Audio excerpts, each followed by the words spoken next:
Belki eşide hikmeti Mirzalal'dan Şirin eliye söyle. Dinleyen söz diyende Mehmuni, onda var bizim ustadımızın kanı. Özü idare eleyebilir meydanı. Narahat olmayın dedi Mirzalal'dan. Narahat olmayın Sesimize yığılıp gəlir bu el oba, sesimize yığılıp gəlir bu el oba.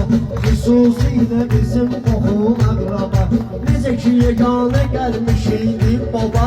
Olmayacaq növbəti Mirzəlada, olmayacaq növbəti Mirzəlada.